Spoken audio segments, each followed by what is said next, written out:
where Manu Gonzalez needs to halt the Moreira momentum and begin to stamp his authority on this Moto2 World Champion battle once again.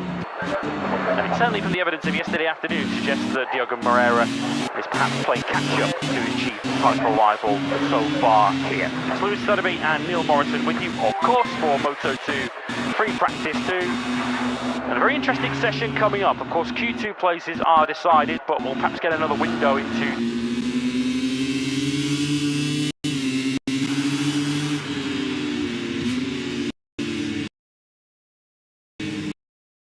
weekend where Manu Gonzalez needs to halt the Moreira momentum.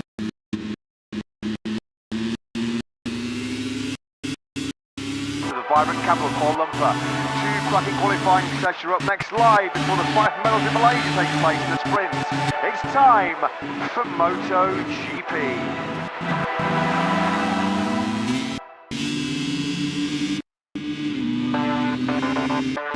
So the Sepang International Circuit, what a track this is. It's super fast in parts, heartbreaking in parts, flowing for the majority of the 5.54 kilometre layout. 3.44 miles, 15 corners, 10 of them right, 5 of them left. Heartbreaking into turns 1 and into turn 9, both offer good overtaking opportunities. A couple of riders been caught out by that tricky left-hander turn 2 yesterday, including our fastest rider on day 1, Pedro Acosta. Got to be careful managing the tyres down through turn 12 and into turn 3 in particular. Most demanding braking points, 1, 4.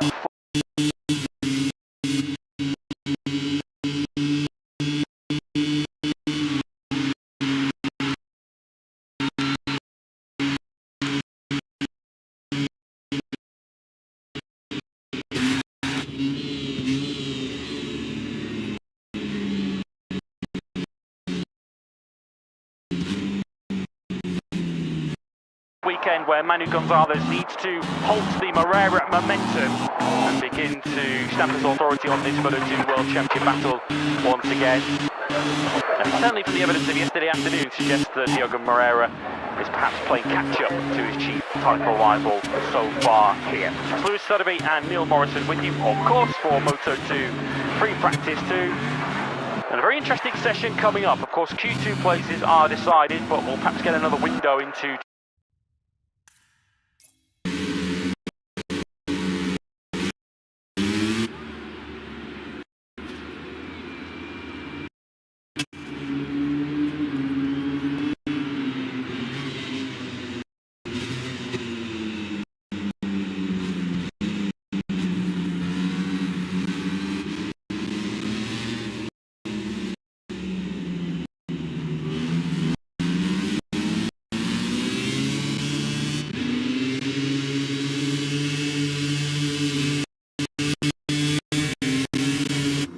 time Acosta has led the way on day 1 was on our first visit to the Balaton Park circuit in Hungary, just shortly after the summer break.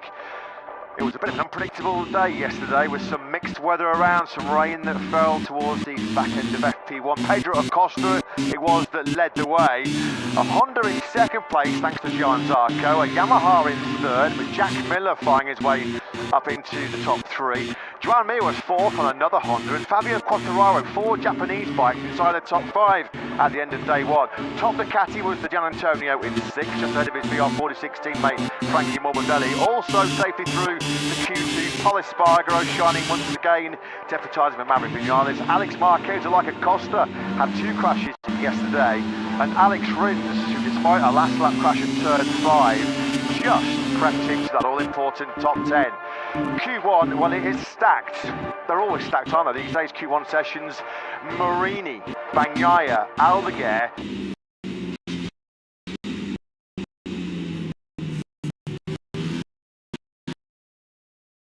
And Marco Bezzecchi, who's been fastest on our last 3 Fridays prior to yesterday. 4 riders to keep a close eye on in the upcoming Q1 session. Phillip Island Grand Prix winner Raul Fernandez also has to go through Q1. Only 2 spots available, of course, and coming out of that opening 15-minute session. 30 minutes though of practice to kick off Sprint Saturday. First and foremost in the company of Matt Burt and Lewis Sotheby in the commentary box. Jack Appleyard down in pit lane. A 157.5 1:05.9 from Acosta, despite his 2 slip-offs yesterday. Put him top of the pile, just under 200 clear of Johan Zarco, one of 5 riders, Acosta, Zarco, Miller, me and Quartararo, they were able to find laps in the 57s yesterday. Yeah, very difficult to know truly what we learned yesterday. In truth, so unusual to see the kind of running order that we did. Of course, we had the rain shower midway through the session, which interrupted practice and essentially created a mini qualifying session in the final 10 minutes as everyone rushed out when the rain stopped to try and get a lap in. A few made mistakes on their final runs and find themselves in qualifying 1. Alex Marquez, despite a mistake of his own pre-rain shower, does find himself in qualifying 2 on a day when he could, if he wins the sprint later on, be crowned as the runner-up of the MotoGP World Championship, completing a Marquez brotherly 1-2. It was an eventful day for 4 of our top 10 yesterday. Acosta fasted, 2 crashes. Alex Marquez creeping into Q2, 2 crashes. Jackman and Alex Rins on Yamahas also through directly into Q2, despite tumbles across the opening day yesterday. Well, Marco Bezzecchi's past Friday form completely deserted him yesterday, didn't it? Fastest on Friday in Japan, likewise in Mandalika and in Phillip Island, but bears with work to do on a factory, probably struggling to get the power to the ground on around some of the hard acceleration zones here in Sepang. 15th quickest yesterday with Bezzecchi, over 8 tenths behind Acosta. Also with work to do is Pecco Bagnaia, who's not quite as disconsolate as he was in Australia when he crashed out of the Grand Prix. So no need for Pecco to read that, because he posted it on Instagram earlier in the week. Certainly doesn't feel as bad as he did in Indonesia or in Australia, but clearly nowhere near as strong as he was in Motegi. Bagnaia in qualifying 1 once again, but in fairness to Pecco, that was perhaps more down to an error on his part and not maximising that final time, particularly in the final sector. Bagnaia not quite getting the ideal run through there. He did have the speed to be qualifying 2, but he is in a stacked Q1 which features the last 3 Grand Prix winners. 6th time this year, Bagnaia finds himself in our opening qualifying session.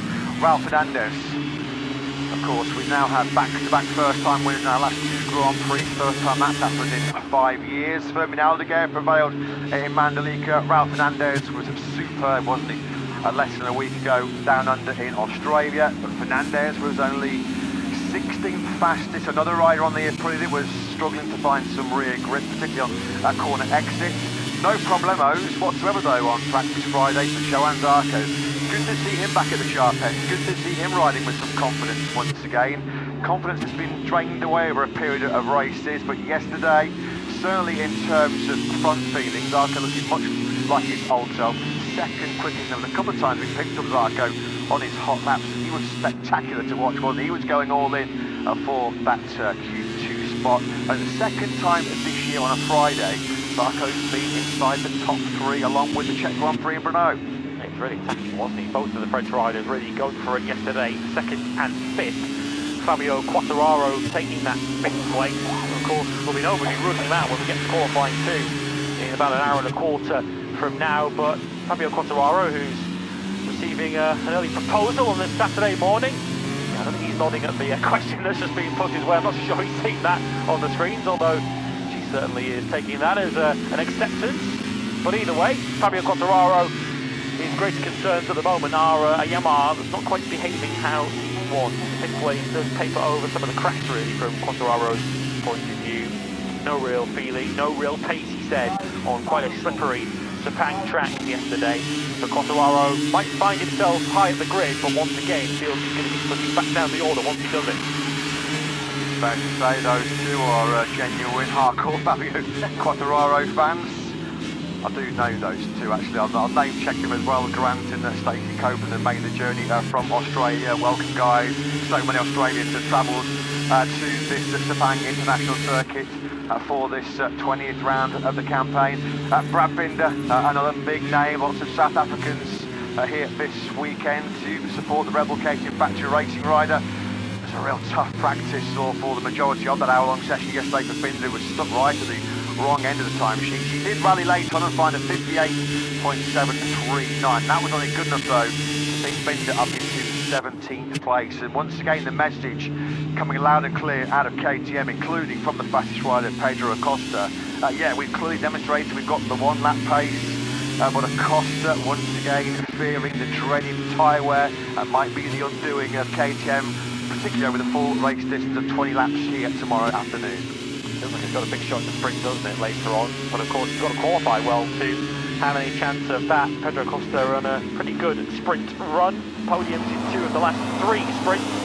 And of course, the sprint podium back in Brno and Austria too. So Saturday's a practicing where Pedro Acosta has done his best work. Saturday afternoon, that is. Of course, we haven't seen him on the front row of a MotoGP grid all season long. Is today his best chance to change that? 7 of his last 8 Grand Prix finishes have been top 5, but only 3 podiums in the last 8 Grand Prix. So this 30-minute practice session then gets underway. It's been the story of the weekend so far, really, here in Sepang. We haven't been really blessed with too much blue sky since the track opened yesterday morning for Moto3 FP2. And once again, the MotoGP pack head out on field for FP2 under rather overcast and grey conditions. It is at least keeping it relatively cool by Sepang standards.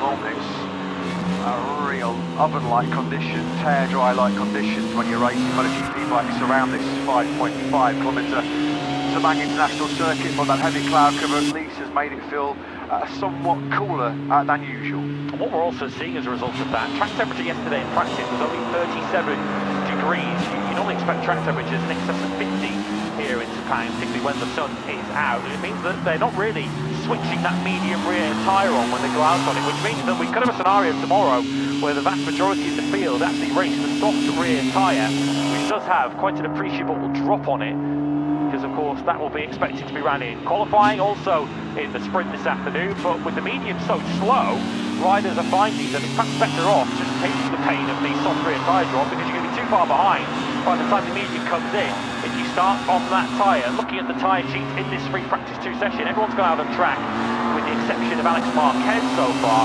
We've only got 3 riders who've gone out on that medium rear tyre: Songket Chancha, Joan Mir and Fermin Aldeguer. Everybody else has gone out on the soft rear. Aldeguer was in somewhat of a pole position, he felt yesterday. Felt that there was plenty more to offer than 13th fastest. Aldeguer's best time in that practice session coming on lap 3 of 15. He really missed out late on when everybody was in sort of panic mode, time attack mode, when the mixed weather was coming. Fastest for the first time on a Friday morning in MotoGP career. Keep an eye on Aldeguer. He's going to be a big contender for one of those 2 spots to get directly out of Q1 coming up later on this morning. Excellent Friday once again for Joan Mir. He was super happy. So the RT213V factory Honda worked straight out of the pit lane yesterday. And when that fitting arrives, all you're doing is making minor adjustments on the bike. You're not chasing your tail in terms of setup. An awesome front feeling, allows you to play with the bike on corner entry. Keep an eye on Mir. We've already seen him on this overseas tour. He's podiumed up with HRC in Japan. Looks like he's going to be a big contender for the podium in the sprint and the Grand Prix here tomorrow. Well, Pedro Acosta, another great performance by the 21-year-old Spaniard yesterday. 2 crashes, but he picked himself up the finish in P1 on day 1. Well, can he be in that battle for pole position and sprint glory on this sprint tackle? Let's get the thoughts of the boss. And Jack, good morning, guys. Yeah, good morning to everybody. I'm sure Pedro will be desperately hoping to be in that fight for pole position. Of course, remarkably, Aki has not had a front row start all year long. It's about time we see him on the front row, right? For sure it's time. Okay, yesterday was promising, even was not, let's say, a really easy day for all of us. Monday was, the morning was a little bit for nothing, and afternoon, let's say, we start to review. But what was really positive yesterday, especially for Pedro, that he finds a rhythm, let's say, quite quickly, and the pace was good even after 2 laps. When Pedro came to speak to us yesterday, he was speaking about how proud he was in the information he was giving to the team, how his feedback he felt has improved a lot throughout the year. Can you just let us know in what ways the feedback has improved to allow him to get to the point where he's showing such a consistent level now? For sure, I think I mentioned it already before a few times, that how Pedro grew up. We have to remember his second year not even done in MotoGP class, and how he grew up during the year, how he grew up during his career, everything happened quick. And of course, after last year, probably the year, maybe beginning of the year was maybe for him, and it was not so easy to handle the team. But especially during summer, I would say that after Assen was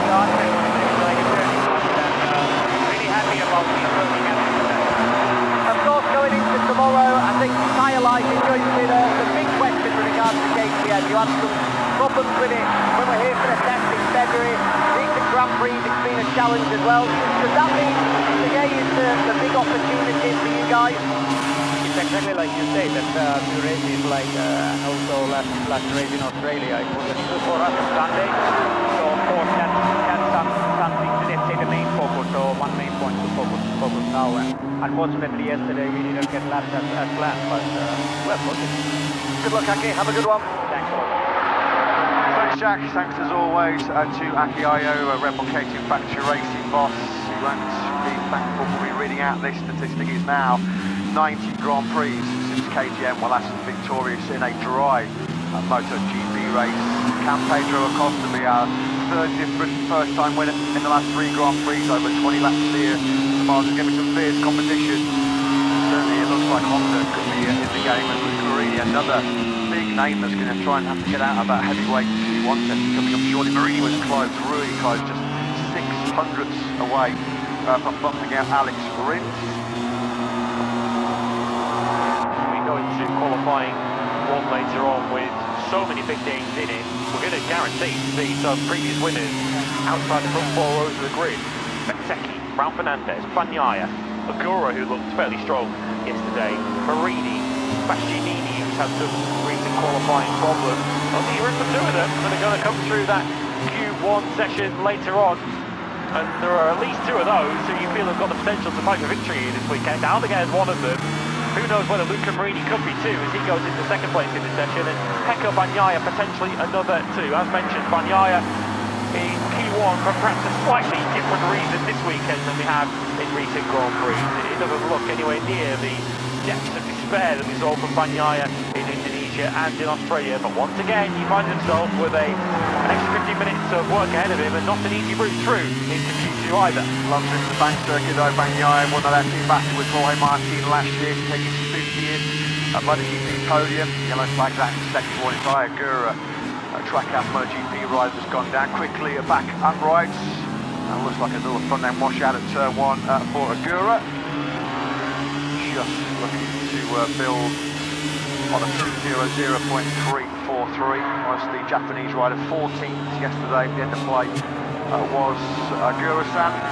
Last time out in Australia, 11 points, finishing a Grand Prix in 14 starts.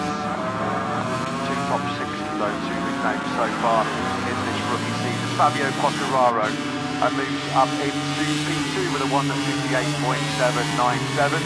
Pretty pessimistic he sounded yesterday. Quartararo said this Sepang circuit, super slippery, greasy, no grip means no great pace as far as Yamaha are concerned. He was really worried that the potential for some overnight rain would wash away all of yesterday's rubber and send the M1 back to square 1. The moment lap times, obviously we're not in sort of time attack mode where we saw mid-57 yesterday, but yeah, the times I think have been a lot slower than what we were anticipating, given the fact that the track not really offering optimal grip so far this weekend. Yeah, last year here, Pecco Bagnaia took pole position. One of those incredible qualifying sessions head-to-head that we saw through the year with Jorge Martin. It was a 1:56.337. We're still over a second away from that. In terms of the fastest laps we've seen this weekend, it cost us 57.5 yesterday. And of course, for obvious reasons, we're over 2 seconds away from that in this session with riders focusing on the race. And of course, what we saw yesterday with the rain midway through the session, most riders did get a decent chunk of homework in, but some had to abandon their sort of race preparation yesterday in practice, their setup work, their understanding of tyre degradation, because they had to go early on a soft rear tyre to try and dodge any rain that was coming. Quartararo having a pretty good start to this sprint Saturday. We're on board with it now, down through turn 12. Rapid old corner back, 4 yellow flags out in the first set. We've already seen Agura go down at the first corner. Second one is where Alex Marquez was just approaching on the 73. Yellow flags out once again in that turn 1 section. Alex, before we head into that first corner, it's Augusto Fernandez then on the development V4 powered Y-Star M1. That's the second tip-off of the weekend for Augusto. He was on the floor yesterday at turn 9. What about a fellow Yamaha rider? Third at the moment for Quartararo. This might well be the fastest start of the morning so far. Not quite, it's close, really close. Just 4,000ths of a second he is behind Aldeguer. We've got 3 riders actually defied in 1:58.7s. Aldeguer, Quartararo and Alex Marquez. Less than 300ths covering that top three. It's been a bit of a phase of thunder at times to see Fabio Quartararo so far this weekend. But the stopwatch at the moment is telling him a fairly good story. Of course, it's more interesting, I think, to see what kind of lap times these riders are doing at the end of the session and just what kind of drop-off we see on that soft rear tyre as to whether it is a viable race option. I think ideally the riders would want to go for the soft if it will go the distance, because the medium isn't really gelling, it's really firing up on this Sepang International Circuit, which doesn't have the kind of track temperature that we're used to around here. Aldeguer is on that medium rear though at the moment, a brand new medium rear to start the session, and he's continuing to lap fairly consistently at the moment in the high 158. 58.7 is his best of the session, which he's near enough matched on lap 5. A few riders yesterday were referencing how bumpy that first corner is now around this current surface at Sepang. I wonder whether that might just be a factor that's caught out Agura and Augusto Fernandez. Tight at the top then, bit of a gap between Alex Marquez in third and Marini in fourth place. Fastest rider on Friday was Pedro Acosta. And we look at his crew chief, Paul Sabaton. There is Augusto Fernandez, who, like Agura, was able to quickly pick up that crashed wide start M1. As Nick Mother comes back into the pits. Yeah, just a little tip off on the right hand side with the aid of a bunch of our volunteer marshals doing sterling work as always. Just looked like maybe the front brake protector was knocked off there for Augusto Fernandez. As another Yamaha test rider, Andrea Dovizioso, looks on as a key member now of Yamaha's backroom team, not only riding and developing that V4 powered M1, but also now sort of a consultant, advisor, mentor role, call it what you will, offering some advice to the likes of Fabio Quartararo and Alex Rins and co.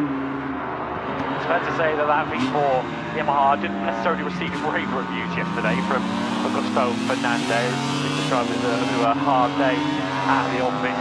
Of course, we are heading into a very crucial month now for Yamaha, with the Valencia test coming up in 24 days now. The Tuesday after the Valencia Grand Prix, where Fabio Quartararo is going to want to see some genuine evidence that that bike can take him to podiums and regular victories next season. As Bezzecchi's certainly pushing in the Prix through turn 14, but at the moment the V4 Yamaha is still running at maybe 60-70% of its overall capabilities. They're eventually going to have to tune that thing up to 100% and show Fabio what it's capable of. Yeah, Fernandez was pretty much saying flat out yesterday that Yamaha, in his opinion, are being too conservative in terms of how much power they're chucking into that new V4 motor. Of course, they will be looking for durability.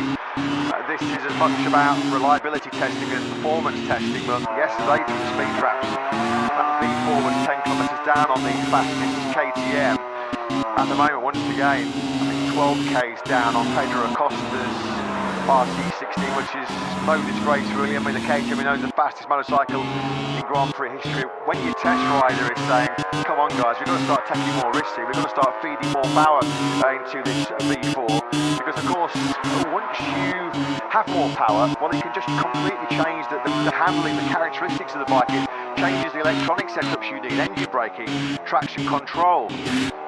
Yeah, it does seem that maybe Fernandez was just getting a little bit frustrated that Yamaha have got to start winding up the wick a little bit, turning up the power on that V4 to try and really understand and unleash its full potential. I guess they don't want the public embarrassment of the bike blowing up, but that's kind of what testing's for ultimately. You've got to test things to the point of braking to ultimately know what it's capable of. So Yamaha at the moment not able to truly understand that. Pecco Bagnaia now building up into this Malaysian Grand Prix weekend as he goes top on a 158.585. Pecco Bagnaia, a two-time Malaysian Grand Prix winner in MotoGP. He clinched a Moto2 championship here. He won a Moto3 race here on a Mahindra. So this is one of Pecco Bagnaia's historically strongest circuits, and coming through Q1 later on, he's got his work cut out, but at the moment the pace is there for Pecco. Coming back to Yamaha, this is not the time to be conservative. This is not the time to be holding back on the risk taking when you have got Fabio Quartararo making big noises about the fact that if that V4 is not competitive in the opening part of 2026, it will be au revoir Yamaha as far as Quartararo is concerned. He won't be hanging about waiting for the V4 to shine, whether it be in the current 1000cc capacity format or moving forward into 2027 when it drops down to an 850cc configuration. He does not have the time. He has been patient enough, he feels, with the Iwata engineers. Now it's time to deliver. He wants to be fighting for podiums and victories as two of our former MotoGP world champions just acknowledge each other, just making sure that they weren't impeding each other on that run through the first couple of corners. But yeah, I think Yamaha are on borrowed time as far as Fabio Quartararo's patience is concerned. Of course, we're 20 more days away too from a public testing debut. Toprak Razgatlioglu, there are reports that we might see him get a chance to jump on the Yamaha an hour ago before then, but certainly in terms of public testing debut, the first we will see of Toprak, the newly crowned three-time World Superbike champion, will be on that Yamaha M1 the Tuesday following the Valencia Grand Prix. So many stories worth following. We'll of course be covering that entire test live for you. Sadly, a test which will not feature Marc Marquez on the 93 factory Ducati. I'm sure you're well aware of the news that broke on the eve of this Malaysian Grand Prix. Sadly, the shoulder injury which Marc suffered a couple of weeks ago over in Mandalika, the contact from Marco Bezzecchi on lap 1, that is a season-ending injury for Marc Marquez. Yet another long and painstaking winter rehab coming the way for the 32-year-old Spaniard. A date for you diary, Marquez fans, February the 3rd, 2026 will be the next time we see Marc on board a MotoGP machine. Alex Marquez, and after two falls yesterday, got himself briefly up to as high as second in this session, currently in fourth spot. Let's get an update on the 73 from Jack. Yeah, of course, Alex didn't come and speak to the media yesterday. The team saying he was just suffering with a little bit of pain from that first of his two crashes. Dr. Untitled Chapter, the MotoGP medical director, was just waiting for him in the back of the box after that first run completed. A quick 30-second conversation between the two, a thumbs up from Alex, then a shake of the head, I imagine, to a question saying, have you got any pain or something of that ilk? And Dr. Charter is on his way back. So all of those concerns regards to any injury problems for Alex Marquez looks to be completely over, and he can get down to business this morning. Yeah, not the most comfortable. Thanks very much, Jack. Not the most comfortable Friday at times for the 29-year-old Spaniard, winner of the sprint here back in 2023, second that year in the Grand Prix as well. The Moto2 podium, which won in the championship 6 years ago in 2019. So Sepang has been a pretty hunting ground lately for Alex as he looks to secure that second in the World Championship. What was a very rapid repair job. Cosmetic damage to the right-hand side of that new V4 Yamaha as Augusto Fernandez gets to work once again on some more crucial development miles. Fernandez at 2:00.942 is his best work so far. We'll see him wildcard once more before the season is over. He will be also at the Valencia Grand Prix. That V4 will be in the hands of all of Yamaha's riders at the Valencia test, but Augusto Fernandez will race it at the final Grand Prix of this season, so we will see him again in a couple of weeks' time. Luca Marini, first time he's not advanced directly into Q1 since the Red Bull Ring in Austria, which just shows the purple patch in time attacks that the Italian has been able to demonstrate of late. He's putting together another really good lap right now, isn't he? Here's Marini, Phillip Island, 6th place. He's in a real rich vein of form. First time in back-to-back Grand Prix. He's had top 6s on the RC213V. Not had 3 successive top 6s on Sundays, Marini, in 3 years. Mugello, Catalunya and the Saxony. They're coming to the 4, aren't they, HRC? They're back here testing again next week on the 2026 prototype with a late 5-row jetting in yesterday from Europe. So Fermin Aldeguer, unfortunately missing out on a direct place in Q2 yesterday, but quite clearly he's got great pace and he's been leading some part of this morning's session. Alex Marquez looking strong despite the pain in the neck from 2 crashes yesterday, so I'm sure there's high hopes of a front row attack from both Brazini riders coming up later on in Q2. Let's get the thoughts of the boss, Michele Brazini. Jack. Yeah, absolutely. I think Fermin has impressed everybody in the opening 20 minutes of this one. Top on the time sheet, or was for a long while with the medium rear tyre. Michele, it looks as though 15 minutes in Q1. If he can get out of that, it's game on. Yeah, we try of course to take an advantage of the more for sure so far we're also with the medium good for us because we take a lot of time, especially for tomorrow race.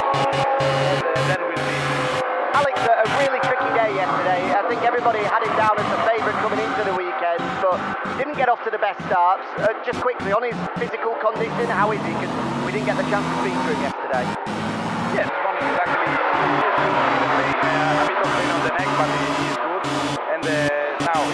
Now we come back to fight one. Some adjustments that give me more confidence, more feeling on track, and then need to stay on the top 3 position, I think.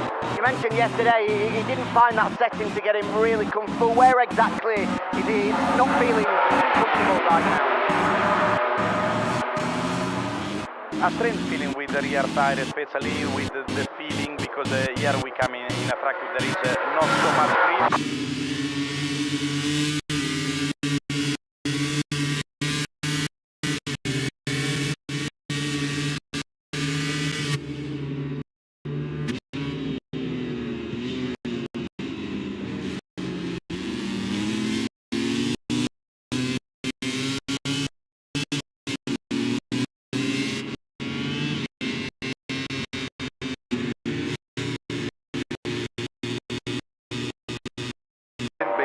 By Luca Marini, ongoing, and could get better. Marini down to 158.646 on his last lap. That's only 600 behind his VR46 Academy stable mate Bagnaia. This could be the best lap of the morning so far from Marini. Charges the number 10 Honda out of the final corner, goes through the gearbox, over the line it goes. It is indeed the fastest time of Sprint Saturday so far, 58.415 then from Marini, and he's quite comfortably now clear of the chasing pack. Almost 2 tenths ahead now of Bagnaia.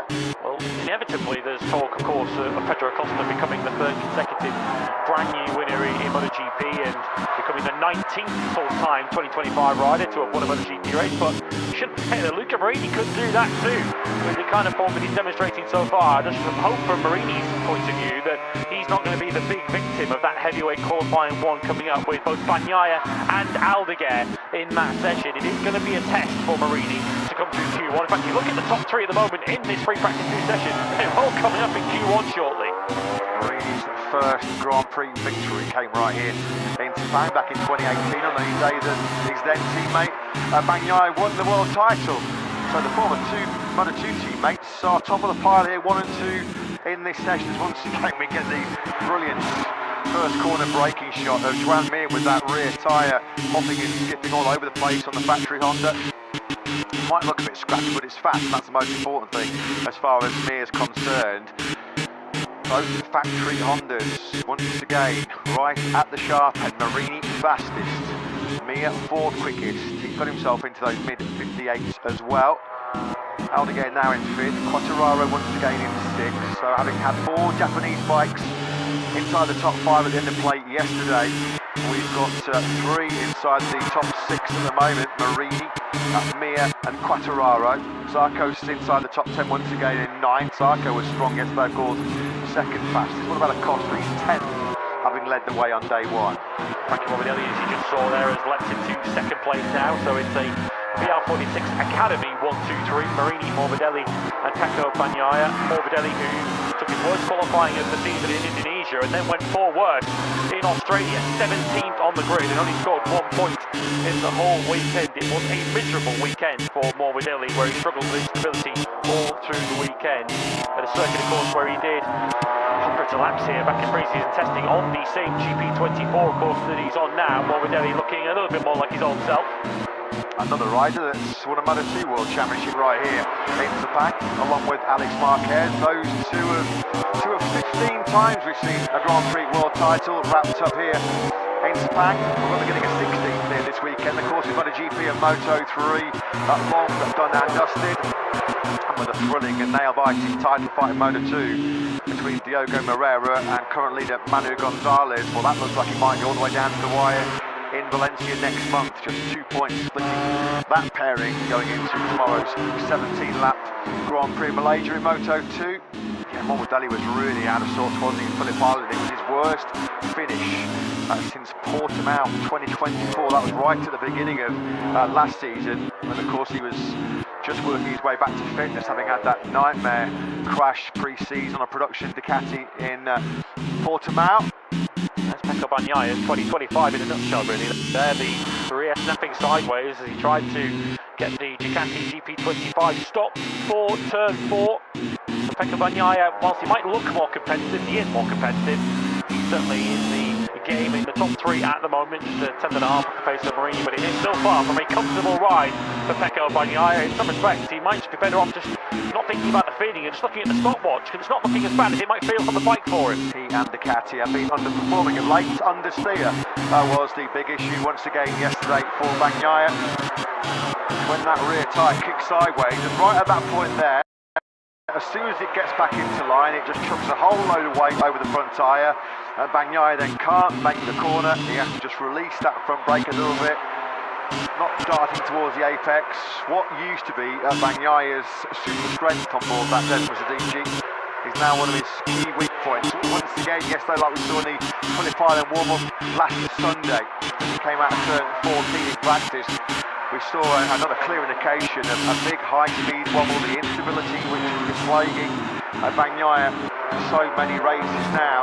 They just can't seem to get their heads around what is causing this issue and how they solve it. Because of course, if they knew what the problem was, they would have solved it a long, long time ago with the Bologna bobbins inside that garage. Here's Ralph Hernandez then. He's got a lot of work to do. He had to get out of Q1 16th yesterday. I haven't really seen Fernandez as a front-running force so far this weekend, but to be fair, we haven't really seen Aprilia as a front-running force so far this weekend, unlike they were in Mandalika in particular and in Australia last weekend. Let's not forget, 6 days ago in Australia, we saw two Aprilias on a Grand Prix podium together for the first time in 2.5 years. That hadn't happened since the Catalan Grand Prix, midway through 2023, with the late Spargo and Maverick Vinales. It's a bit of a buffer though so far this weekend.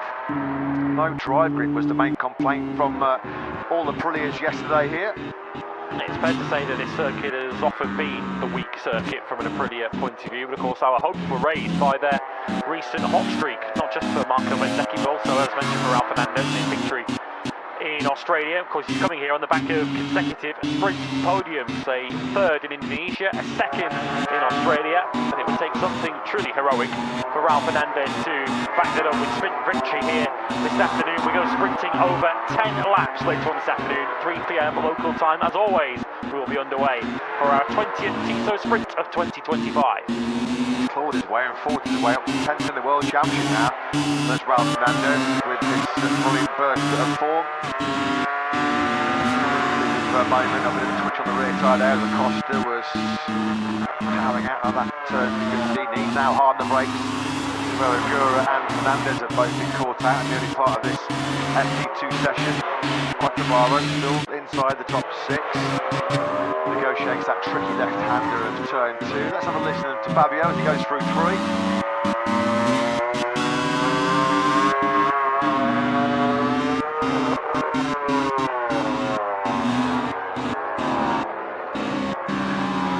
Turn 3 is where you really are having to manage the rear tyre late on, particularly over the 20 laps of the main Grand Prix here tomorrow. Turn 3, you short shift there, 3rd to 4th gear. On that curve, when you start to climb up towards turn 4, it's just under 200 kilometres an hour when you clip the curve and charge up towards 5th gear, about 285 kilometres an hour. Just on that rise up to then the 2nd gear, turn 4. Quattraro's pace actually compares quite favourably against what everyone else is doing on the track at the moment. Quattraro's just done a 58.7, that's his 9th lap of the session. Aldeguer's also just done a 158.7. He's now 10 laps into his morning's work.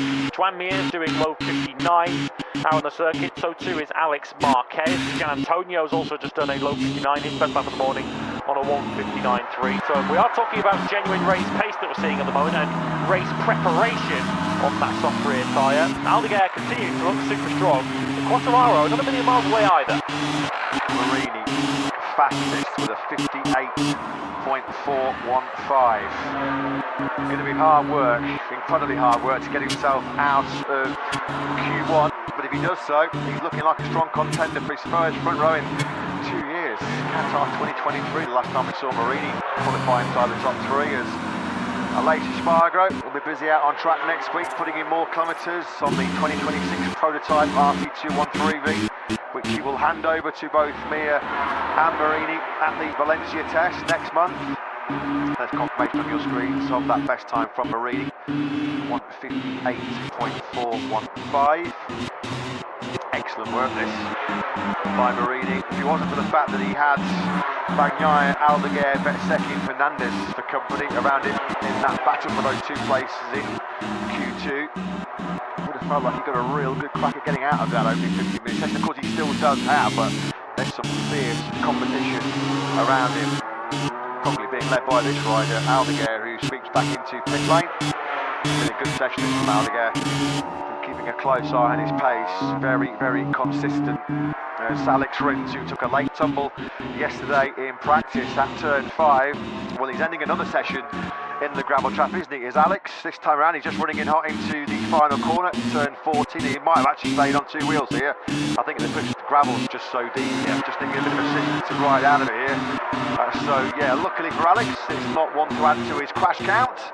You'll be seeing Alex Rins in qualifying 2 very, very shortly. Looking to continue his very good recent run. He's been in qualifying 2 now in the last couple of Grand Prix and top 10 finishes in each of the last 2. It says a lot about how difficult the last couple of years has been for Alex Rins, largely due to injuries and through any lack of performance from him. But his 7th place in Australia, remarkably, was his best Grand Prix result since he won the Grand Prix of the Americas at the beginning of 2023.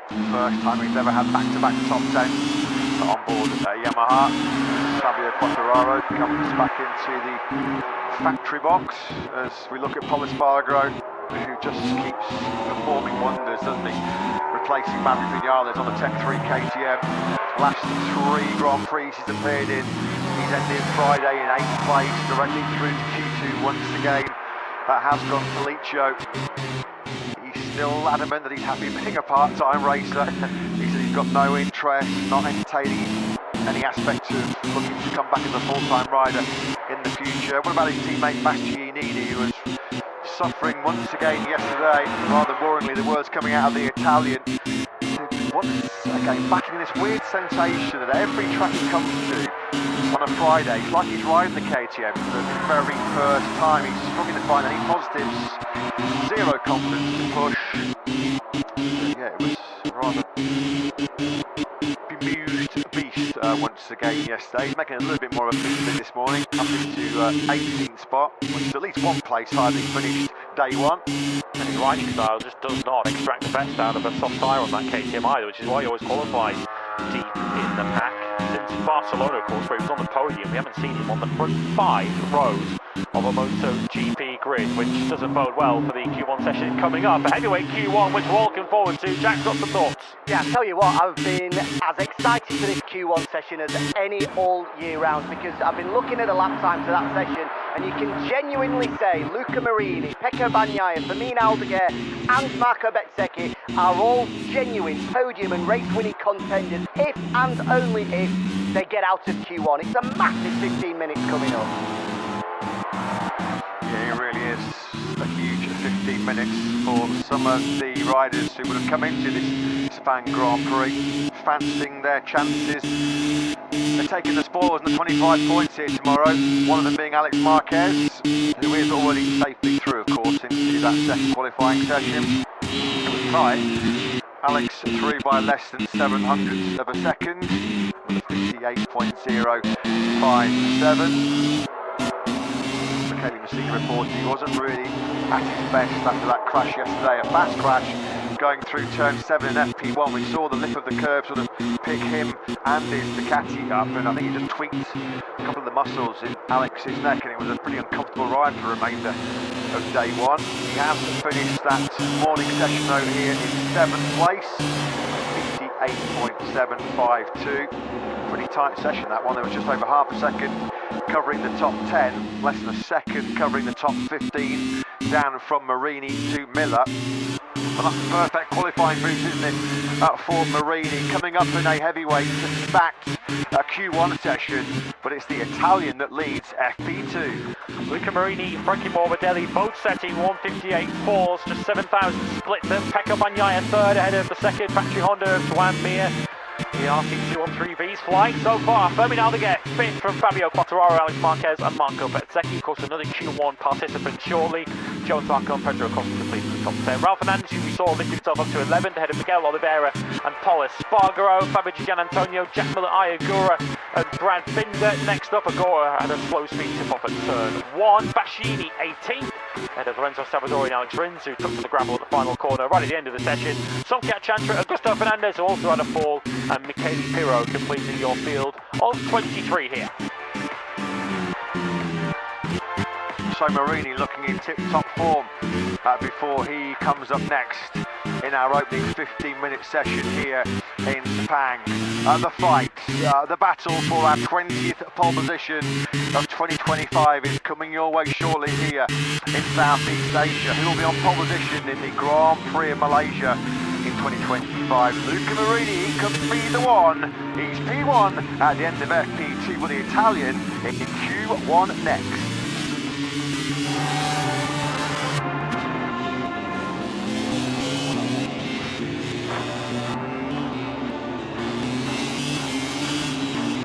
Welcome back then to the Sepang International Circuit. Welcome one and all to beautiful Malaysia. Time now to go qualifying in MotoGP. Up next, 15 minutes in Q1, which is going to feature a hit list of some big names. Luca Marini, who's just led the way in FP2. Pecco Bagnaia, who was in the top 3 in FP2. Fermin Aldeguer, Mandalika winner. Marco Bezzecchi, winner of our last 2 sprints, and our Phillip Island Grand Prix winner last Sunday, Ralph Fernandez. They are all vying for just 2 places to get themselves into that second qualifying session. Last weekend on Sprint Saturday, Ducati for the first time in 99 Grand Prix did not have at least one bike qualifying on the front row of the grid.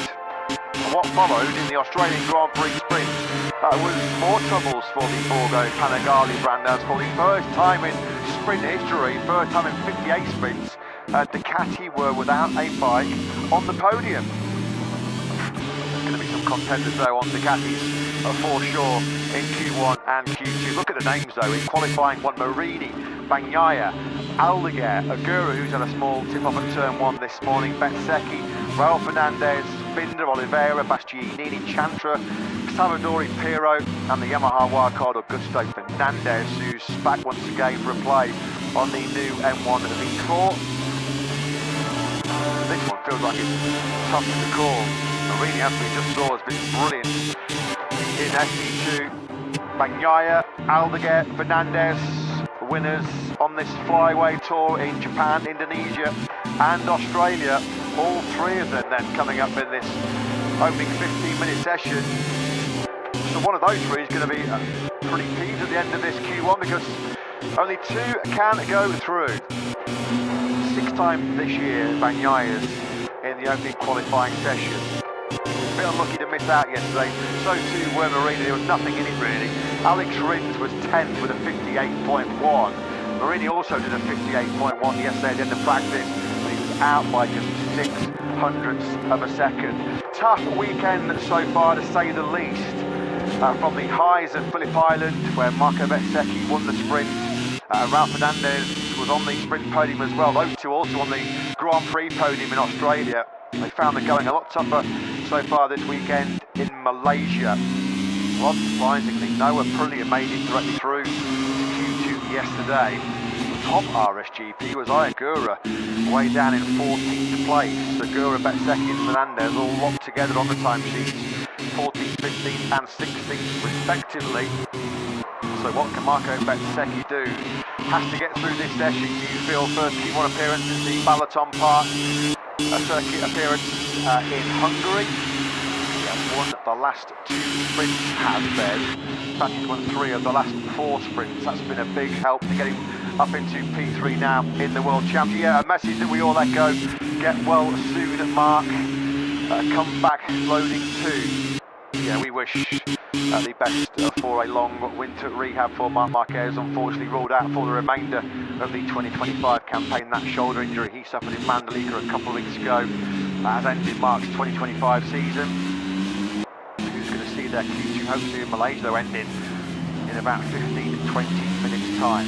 The see their Q2 hopes ended, and potentially who's going to see their hopes of winning the Malaysian Grand Prix ended in this next 50 minutes. It feels like there are more potential Malaysian Grand Prix winners than there are places in Q2 out of this session. The evidence of Prix Practice 2, which we saw a few moments ago, would suggest that Luca Marini, Fernand Aldeguer, Pecco Bagnaia and potentially Marco Bezzecchi too on an Aprilia, which admittedly does not suit this Sepang International Circuit all that much, have all got the possibility to fight for at least the podium this weekend, but only 2 of them are going to start inside the top 12, and maybe not even 2 of them. It was a weird and wonderful qualifying in Phillip Island last weekend, and I mentioned no Ducati on the front row for the first time in 5 years. We had 2 Yamahas on the front row in Phillip Island for the first time in 4.5 years. The grid in many respects was turned upside down, wasn't it? Ducati have been so dominant here the last couple of years. 2023 and 2024, the top 6 on both grids were all Ducatis. Yesterday, just one Ducati inside the top 6, it was in P6. Fabio Di Gianantonio will be in the upcoming Q2 session with his teammates, VR46 colleague Frankie Morbidelli. He did have a strong FP2 a short moment ago. Morbidelli, who was second fastest behind Marini in what turned out to be an all-Italian top 3 in this morning's half-an-hour session. Well, Raul Fernandez has come through qualifying 1 on 4 previous occasions this season. Last in Brno when he came through to 6th on the grid from Q1. Pecco Bagnaia, Mud mentioned, he's been a fairly frequent visitor to Q1 so far this season, but of the previous occasions he's only come through twice, although both of those occasions he did translate that to a place on the front row of the grid, Butteram and pole at Brno. Marco Bezzecchi, of course, the last 2 times we've seen him in qualifying 1, he's converted that to a place on the front row of the grid. It's become quite common in 2025 for the 2 that come through this qualifying 1 session to then qualify very well in qualifying 2 with the very recent track knowledge. So there is a massive carrot dangling above the heads of the 13 riders out on track in this Q1 session. Aldeguer surely going to be a big candidate for one of those top 2 places. He was the only rider at the end of yesterday's practice session that did not nail a clean time attack. There was plenty more to come from the Spaniard, winner of our Indonesian Grand Prix, of course. Tough day at the office yesterday for the 88 of Miguel Oliveira, who's winding down his full-time MotoGP career, at least for the time being. A massive farewell party, I'm sure, coming up in his home round in Portimao in a couple of weeks' time as Oliveira looks to bow out in style. Inconsistent braking and a lack of grip on exit were 2 major issues that Oliveira was dealing with on his Yamaha. He did say though the fact that 3 other Yamahas enabled him to pore over data and try and find some answers to some big questions that he was posing yesterday.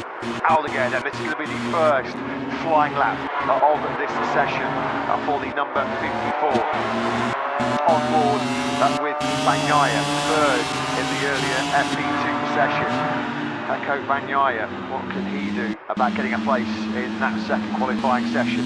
As a bare minimum, surely we've got to be looking for laps in the 157s in this session. Best we saw yesterday was Pedro Costa's 157.5. We were doing mid-58s on fairly worn rubber in Prix Practice 2 earlier on today. So surely if you want any hope of being in this Q2 session in around about 25 minutes time, you're going to have to do at the very least a 57. And of course, with this track constantly changing, could we also see laps in the 56s before we're done? Bagnaia's Ducati is weaving and snaking around big time underneath him on the braking zones, isn't it? But taking it aside, when he was on pole position and converted that pole into a sprint and Grand Prix victory, there's been a lot of occasions of late where Bagnaia has not been able to get himself out of Q1. Balaton Park, 15th on the grid. Catalunya, a disaster, 21st on the grid. He was only 8th on the grid in front of his home crowd in Misano. 16th on the grid in that shocking Mandalika weekend. And then last time out, of course, he was 11th at the back end of Q2 last weekend in Australia. So there's been some pretty dismal qualifying performances of late for Bagnaia. Motegi, his only appearance in the top 6 in qualifying in the last 6.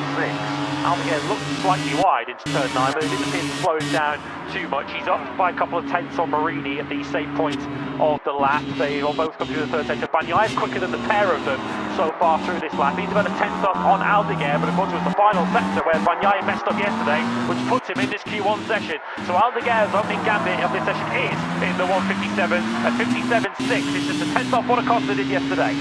First 57 we've seen from Aldeguer all weekend. It was coming. It was definitely coming. It was a lot more potential. We knew they had a lot more to offer after a poor conclusion to that practice session yesterday. Marini's got into 57s immediately as well. And Bagnaia is now second. Ralph Fernandez has gone up into third.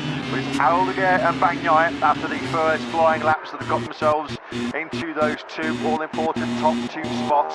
Tight at the top as well. Just 9 thousandths of a second split Aldeguer and Bagnaia. Pretty decent chunk of time then. Back to Ralph Fernandez in third. Fernandez is going to need a couple of tenths at least to get himself inside that top two. Marini fourth, Bezzecchi fifth after that opening exchange. Yeah, that's very early days, but that wouldn't be Bezzecchi's worst qualifying since Aragon, where he had an absolute stinker, didn't he, in qualifying one with all sorts of issues. Aldeguer continuing to push on. Of course, Aldeguer, as mentioned, has been through Q1 on a few occasions. Of course, most recently a week ago in Australia, where he managed to navigate his way through. This is a weekend where Aldeguer feels he's got a big opportunity brewing if he can clear this hurdle. Just the one front row start this year for Aldeguer, and that was in that brilliant Mandalika weekend for the rookie. Second place, which he then converted into a second behind Bezzecchi in the sprint, and then of course he ran riot in the Mandalika Grand Prix on Sunday. He missed this Grand Prix of course last year, didn't he? Aldeguer, after breaking his wrist in a rather controversial open lap incident with Tony Arbolino in Moto2 in Buriram, but he's certainly making up for lost time, isn't he? Although to be fair, he was on the GP24 Ducati for 6 days here in Sepang during pre-season testing, so not lacking knowledge on that Routini Ducati, as there's a bit of chatter, a bit of vibration on the front end of Luca Marini's factory Honda. All neat and tidy though on the exit, wasn't he, Luca? Over the line, Aldeguer goes, he's got down to a 157.6. Black Marini, despite the clear move on the front end of that, and Michelin stock front tire. Marini with a 157.536 has put himself up.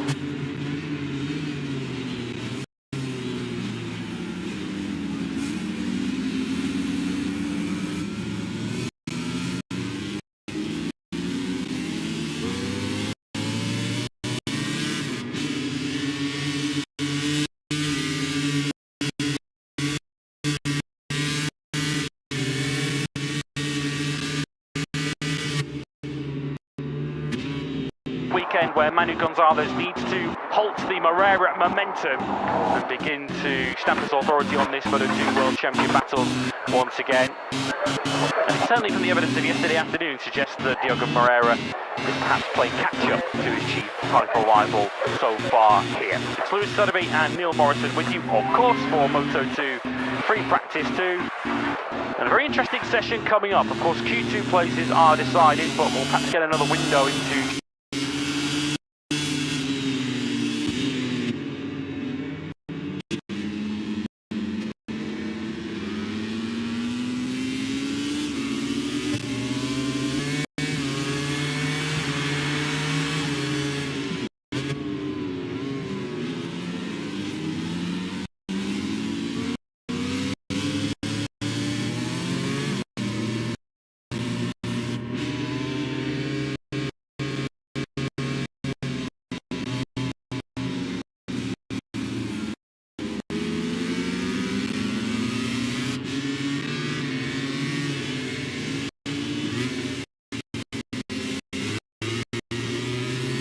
on the outside of Bezzecchi at the moment. This is perfect for Alex Marquez in his hopes of securing second in the World Championship this afternoon. He needs to outscore Bezzecchi by 3 points later on today, but not lose 5 points to Pecco Bagnaia. And at the moment, those two riders that Alex Marquez is up against, both of them are getting knocked out in Q1.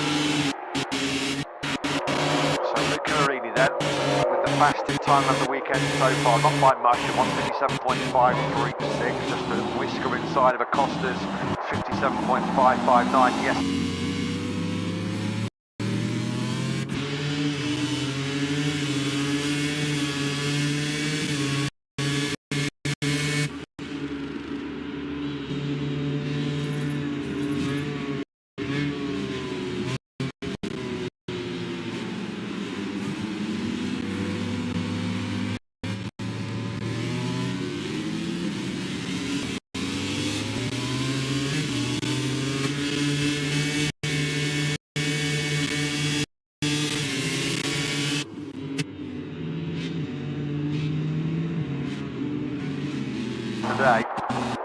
last 6.5 minutes of this session.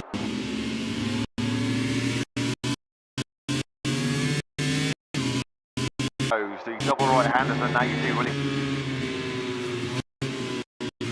start to build up some speed before you fling it left, down the hill through turn 12, out through 13 and 14.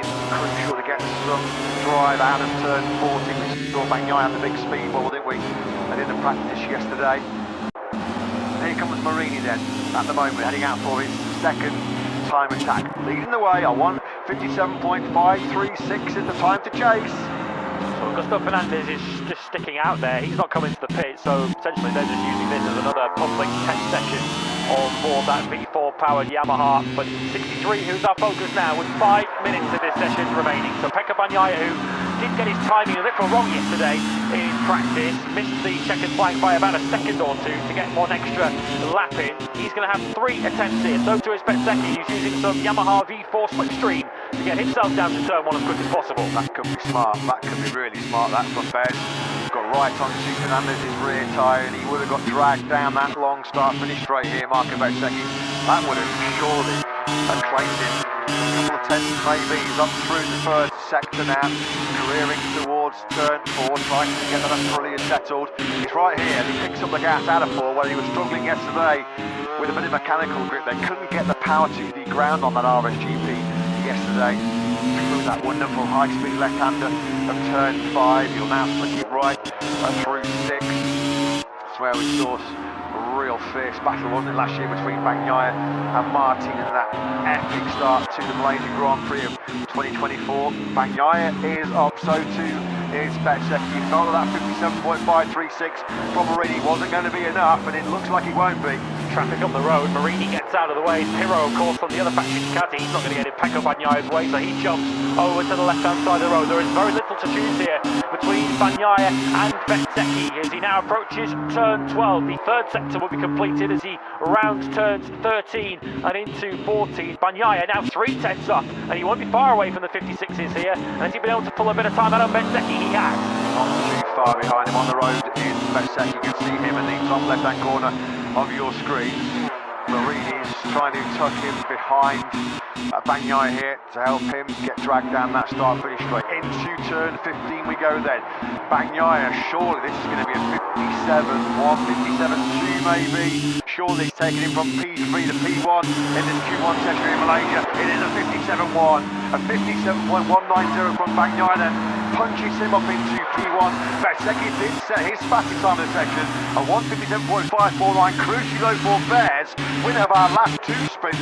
It was not enough to get into Q2, and he's backed out of it. Is that session over for Bez? Well, at the very most then, he's going to have one more lap. He'll get round to the finish line in time to start a final flying lap before the checkered flag comes out. So Aldeguer now back to 4. Bezzecchi 13 thousandths short of bumping Marini out of the top 2. Aldeguer and Marini now going head-to-head on their recent laps, so there might only be one Q2 place available for them. Bagnaia showing his class right now. That is a brilliant lap by Pecco. It's almost 3.5 tenths clear of any of his rivals out on circuit here in Sepang. Looking to get closer to the Italian are both Aldeguer and Marini. Good lap this, isn't it, by Aldeguer? This is going to be close. This will be very tight when he comes to the finish line to complete this 6th lap of his session. Marini also looking strong. He'll be worried that maybe Aldeguer might be taking this 2nd place away from him right now. Agura's on a personal best lap as well as he looks to move up from 9th on the track house of Aprilia. Ralph Fernandez still stuck in 5th place, the Phillip Island winner. Aldeguer then over the line he goes. It's the best time of the weekend so far. He absolutely creamed that final sector, a 1:57.148. Aldeguer then up into P1. Marini does get pushed out. And Marini's had a poor 3rd sector, so he won't be responding to Aldeguer. Aldeguer really does throw that Ducati into the final corner. There's a variety of lines into turn 15. Many favour the wider entry to really fire it out on the exit, but Aldeguer absolutely launches that GP24 into turn 15. Nothing that Marini can do from here is surely going to get him into the top 2. Oh, Aldeguer has crashed. Aldeguer has crashed. That's his number 1 Ducati GP24 on his side and in the gravel trap, and in the gravel trap as well. Well, that could be a disaster. I mean, Aldeguer looks like he's going to go through into Q2 with a 57.148. He's only going to have one bike maybe at his disposal in Q2. The riders have been warned about this. They've been told in the last 3 minutes of qualifying sessions you can't restart your bike. Of course, Aldeguer wants to do it because he wants to get that bike back for qualifying 2. He's brought the yellow flags out, which might just keep him in the top 2.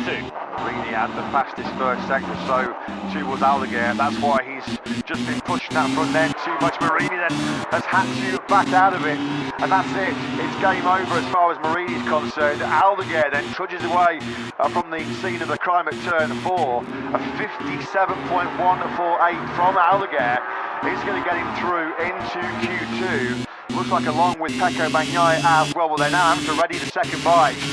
So good news in one aspect as far as Aldeguer is concerned. It looks like he's got a place booked in the second qualifying session, but he's thrown that number 1 bike into the kitty litter at turn 4. Is there going to be any late drama, any late fireworks? Just keeping a close eye on Australian Grand Prix winner Ralph Fernandez. Nothing going for him. Could be a PB lap time as he tucks in behind fellow Aprilia rider Marco Bezzecchi. He's not improving either. Bezzecchi's not going to improve either, so Bezzecchi's having a nightmare.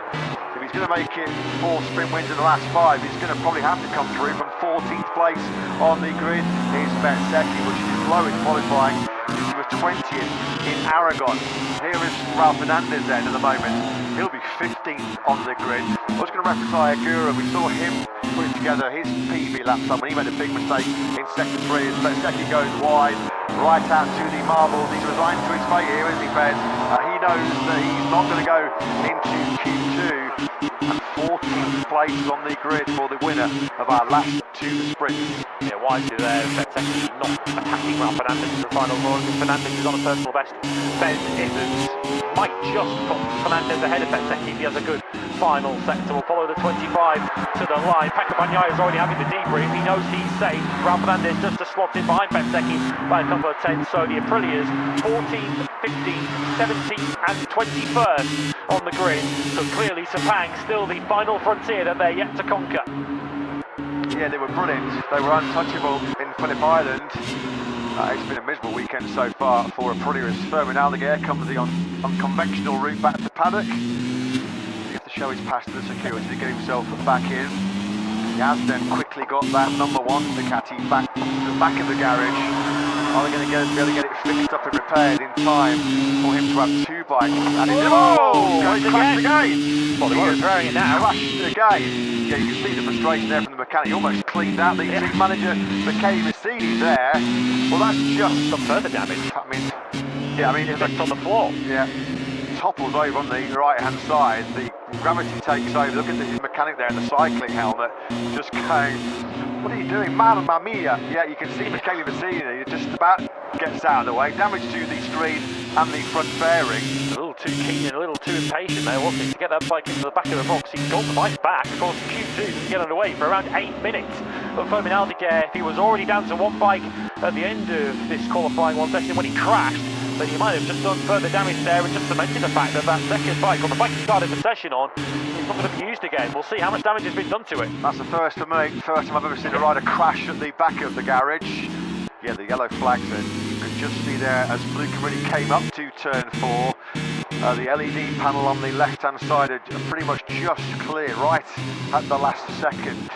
Marini, though, had already rolled out of it, so a very, very eventful and dramatic ending to Q1 for Fermin Aldeguer. He set the fastest time of the weekend, a 57.148, crucially coming before he crashed at turn 4, and then in his sort of desperation to get that second, well, the number 1 Ducati back into the Rosini garage, he fell off it once again, right at the back door.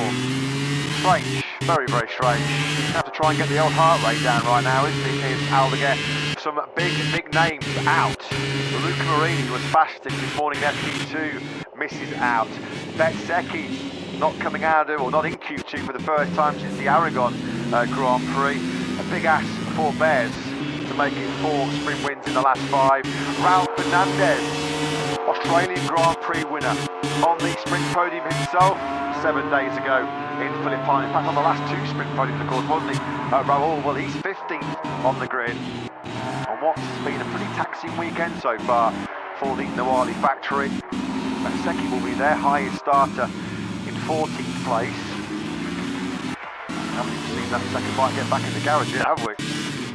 might not look like it, but Ferdinand was your fastest rider in that qualifying one session before the first of, I guess, two crashes. We have to turn them as one at turn 4 and one at the back of the paddock. Ferdinand on a 57.148, the fastest lap time of the weekend. Pecco Bagnaia matched it to take second, so Luca Marini will be gutted. Whether the yellow flags ultimately cost him the top 2, we will never know, but he's third ahead of Marco Bezzecchi and Raul Fernandez, so they'll be on the 5th row together tomorrow. Miguel Oliveira 6th ahead of Igor, Brad Binder and Enea Bastianini.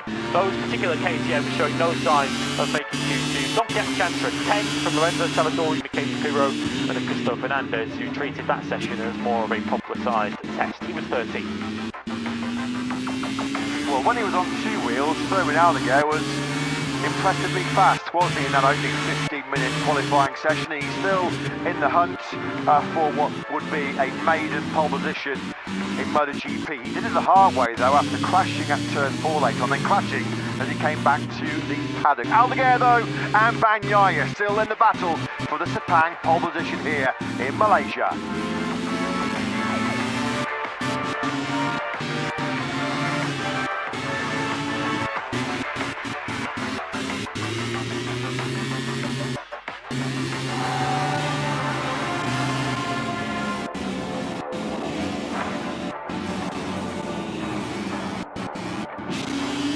Welcome back to the Sepang International Circuit.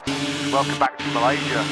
For round 20 in 2025, the sprawling motorsport complex of Sepang, cut into 2,300 acres, neighbouring the nearby Kuala Lumpur International Airport, a 50-kilometre drive away from the vibrant capital of KL.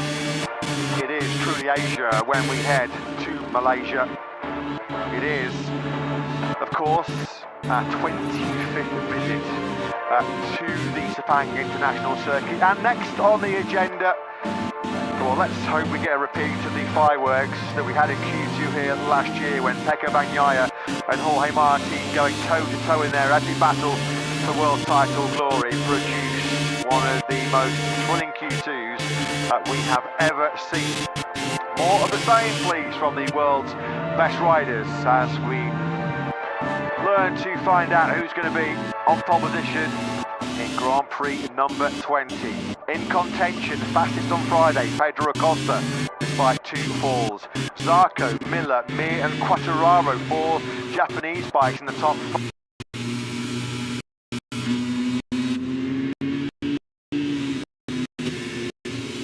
5 yesterday.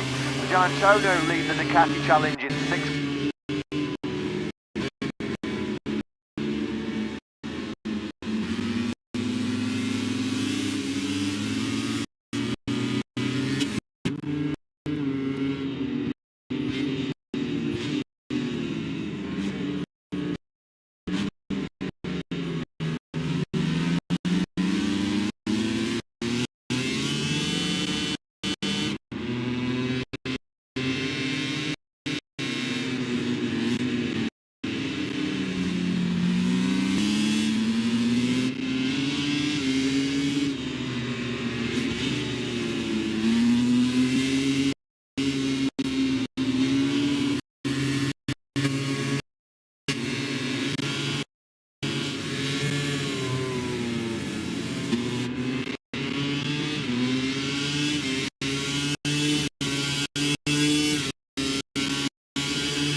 Weekend where Manu Gonzalez needs to halt the Moreira momentum and begin to stamp his authority on this Moto2 World Champion battle once again.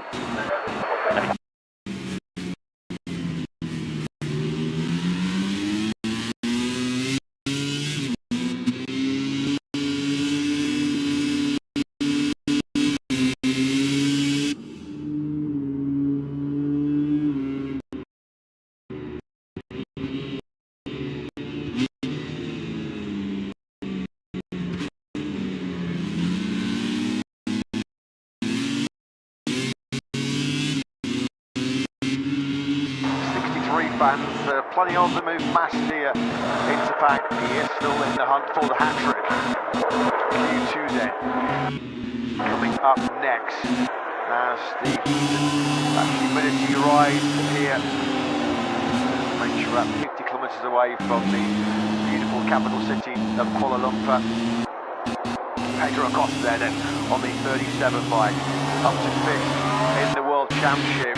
Seems strange, doesn't it? We're at round 20 and Acosta is still yet to find himself qualifying on the front row of the grid. A front row last time out in front of his home crowd that did feature Phil Minor, Jack Miller, and he's got mass support here this weekend. So many Australians have made the trip to Malaysia for this 20th chapter of the season. So there is Aldeguer. He's coming up to turn 4, which saw him on the floor right at the end of a Q1 session, which he did top, crucially. I think Tobin Aldeguer can't do now is crash again, having now been reduced to just one bike that's running for this Q2 session. He's walking a bit of a tightrope now in Q2. Of course, he's going to give it everything. He's going to give it plenty. Imagine this first run will be on slightly worn rubber, having of course a few 2 tyres in qualifying 1, but he's going to have to try and get a bank lap on the board just in case something goes wrong later on in the session, because he will not have another bike to use if he does drop it again.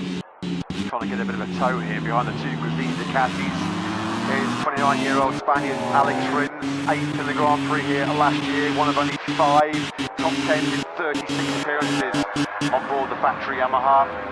It was Acosta then that led the way yesterday with a 1:57.55 time. We've got a 57.1 from Aldeguer to lead Q1 earlier on. We're going to need to be back in the 56s, aren't we? Fine pole position, you do believe here today. What about Joan Mir? Well, he's already had a front row start this year. He did so second on the grid in that Japanese Grand Prix. Could he be a surprise now to slot himself on the front row? Front rows have been few and far between for HRC. They've only had 3 front rows all year, Honda.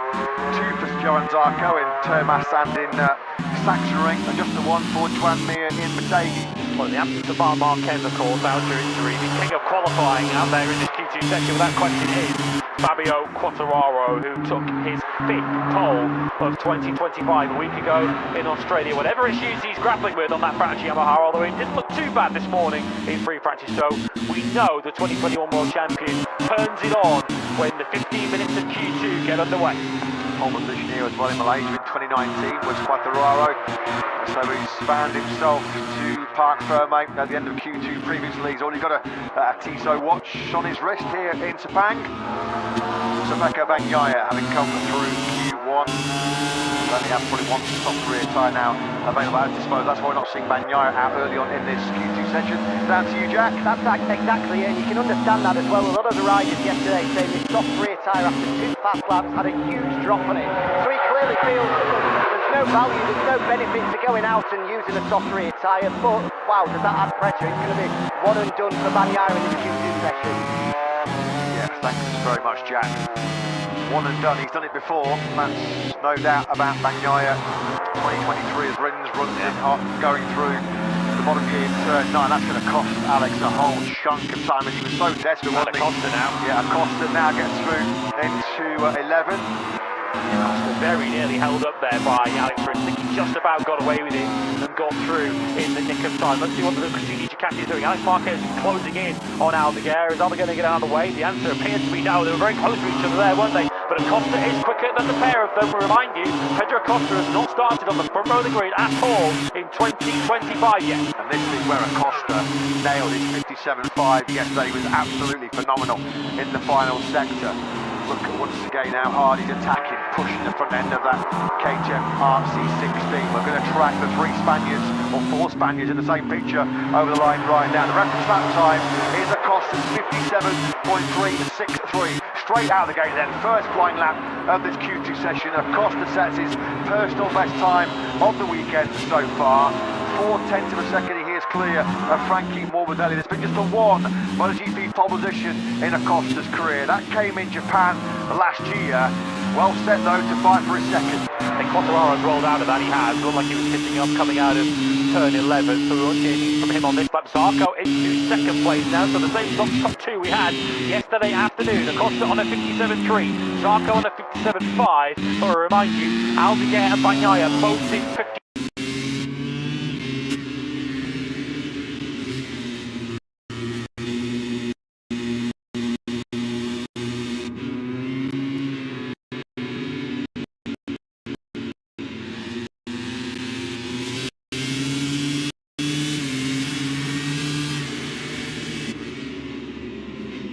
And now 8, he's gained more time in that second sector, did Juan Mir, now attacking hard on the brakes, all that Honda out of shape as the rear, kicked up into the air, you could see just how much track he was getting as well on the front end into turn 9.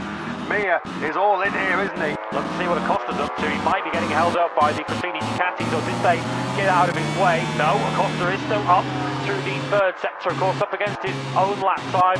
Mir now up behind Alex Rins, his former Suzuki teammate, as he makes his way through the third sector. It's nip and tuck between the two Spaniards. Juan Mir has never had a pole position in MotoGP. I think it was right here in 2017 on a Moto3 bike. The last time Mir was on pole. As we're on board now with Acosta, he's going to get a little bit of slipstream now behind the two Grazinis as he charges towards the finish line. Acosta, over the line he goes, not able to improve. What about Mir then? Surely this is going to be putting Mir on the front row. What about that last section? Is he going up with the pole? No, not quite. Mir though finds a 157.455 already on the front row now. Flyway tour in Motegi. Up into second now. Once again, two Hondas on the front row of the grid, and once again there is no Ducati inside that top 3. Best they're doing at the moment is the second row, 4th, 5th and 6th, but look at this from Fabio Quattararo. We might be about to see the first 156 of this Grand Prix weekend so far. Something went wrong for the 2021 World Champion on his first Q2 run, but he's got the second one right, all right. Down he goes, hard on the brakes now into turn 15. Quattararo, so often already in 2025, has delivered some epic, some stunning one-lap performances in qualifying. On the power on the factory Yamaha, out of that final corner, over the line he goes. Quattararo, the 157.195, does indeed wrestle P1 away. But that's actually the fastest time of the day so far. Aldeguer was slightly faster in Q1. Oh, Fabio Quattararo though. Wow, he's produced another show-stopping performance, hasn't he? Fabio Quattararo, poles in Jerez, Le Mans, Silverstone, Assen, and most recently in the Phillip Island, on course for another brilliant performance here, Q2 in Sepang. More to come in this Q2 session. Both Aldeguer and Bagnaia beat that in Q1. Aldeguer did a 57.148, Bagnaia a 57.190. Pecco Bagnaia is now out on the 13th for his sole run of Q2. Yeah, this is a pressure situation for Bagnaia. So often down the years, he's been able to waft away any kind of pressure. This is a different Vito right now for Pecco as he tries to restore some of the lost confidence on that very unruly at times, unforgiving Ducati GP25. Now what's happened here to Pedro Acosta? He's coming back in that pace, I was going to say. Just was hoping, no, surely there's not been some kind of tech issue which is going to rob Acosta the chance of pole position, but he just filtering back into pit lane. So Acosta then at the moment second, which would be his first front row start of the campaign. He's been strong in qualifying of late without really getting on that front row. 5th in Barcelona, 4th in Motegi, and 5th on the grid in both Mandalika and in Australia. No, that KTM takes off like a greyhound, doesn't it? Down to the first corner. It's a long old run down to turn 1 here. Best part of 600 metres from the start line up to the first corner. So if that KTM is on the front row, you won't see it for dust down to turn 1. This is not a surprise to see Mir right in the heat of this battle for pole position and that front row. 4th fastest he was yesterday. You just see the body language and the mood, the tone in Mir's voice when he spoke to the media yesterday that it was a real fantastic Friday for the factory Honda start. And Bagnaia then missed now his first flying lap on what is his only set of soft tyres in this session. Through that long radius right-hander of turn 1. Slow speed there down the hill. You don't really get an indication just how sharp the drop is, the decline is when you go down through turn 2. and that power sliding turn 3, up the hill into 4, where Aldeguer crashed right at the end of Q1. It's been a brilliant first sector. This would be something special, wouldn't it, from Pecco Bagnaia, having just missed out on a place in Q2 yesterday, 12th the fastest he was, in a bit of a complicated end to practice, but just look how hard he's pushing that factory Ducati. I think some people might have questioned his sort of mental strength, his mental fortitude to sort of deal with the ongoing issues on the GP25, stroke GP24, stroke whatever you want to call that Ducati that's underneath him right now. But this is brilliant by Bagnaia. If he carries this on through, he's going to certainly be on the front row, maybe even in pole. Drag that Ducati to the front row of the grid if you can, kicking and screaming, because that Ducati is certainly kicking out. The rear tyre stepping out sideways as he brakes quickly into turn 1. He's already getting into turn 4, though he was at least able to manage it and get the bike settled down by the time he arrived into the corner. He did a lot of his good work yesterday in the infield section of the lap. Third sector clicks up now. He's in touch with Fabio Quartararo, but expect that Ducati to pull time back now on the long drag down to the final corner. That movement on the front tyre there as he was going through 14. There's just been one front row in the last 6 Grand Prix for Bagnaia. That was the pole position in Motegi. Pick him up now, going through turn 15. It all looks clean, it all looks neat. On the gas now on the 63 bike, out of the final corner. Bagnaia is going onto that front row of the grid. He's got pole, brilliant.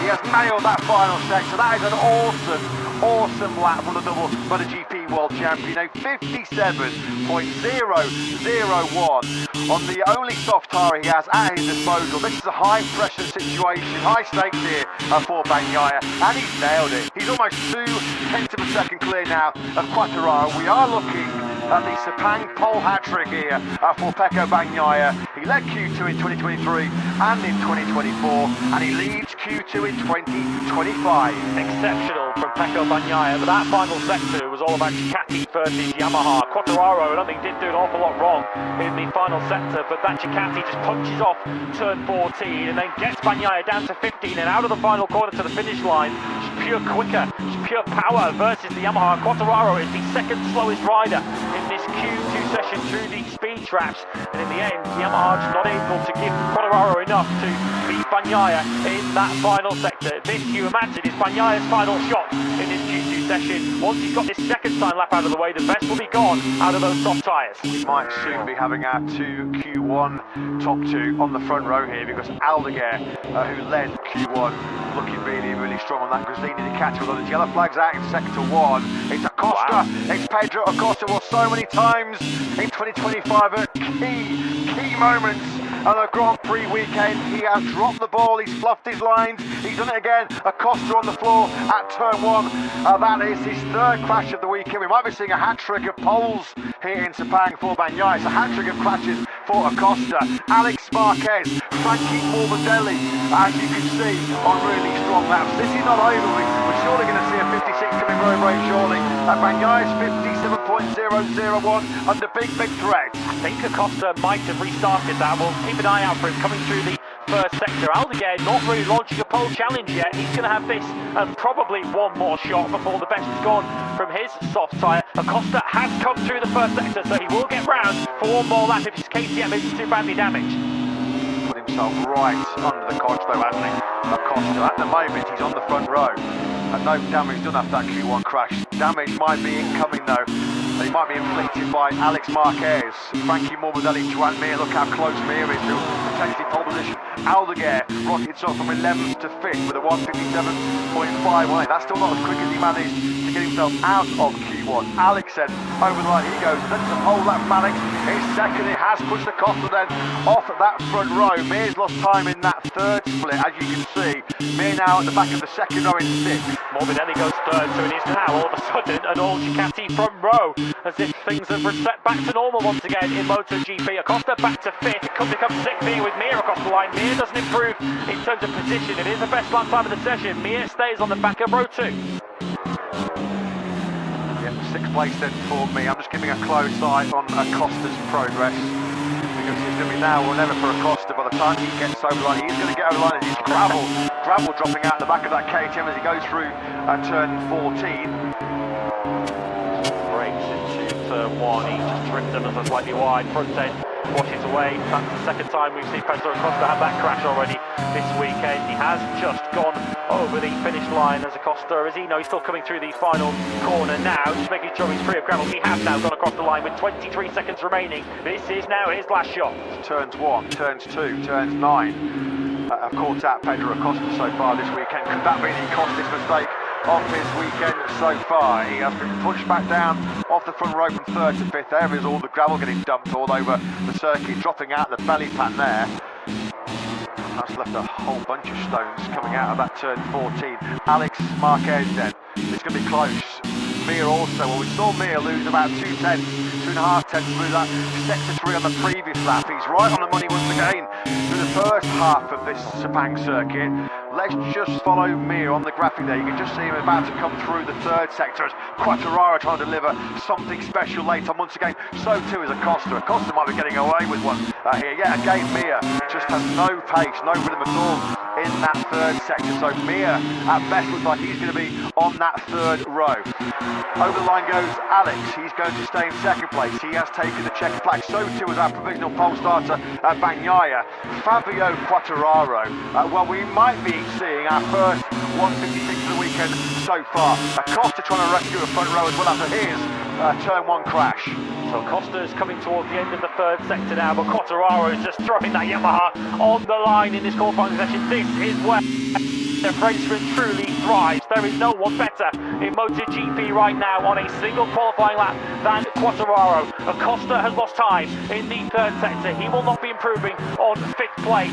It doesn't look as if he's going to be bumped off that 2nd row, but it's Bagnaia looking to hang on to pole position here. Quartararo looking to take it away from him. Oh, how hard was he pushing? That bike was out of shape going down the hill through turn 13. This is awesome. But once again, this is spectacular by Quartararo.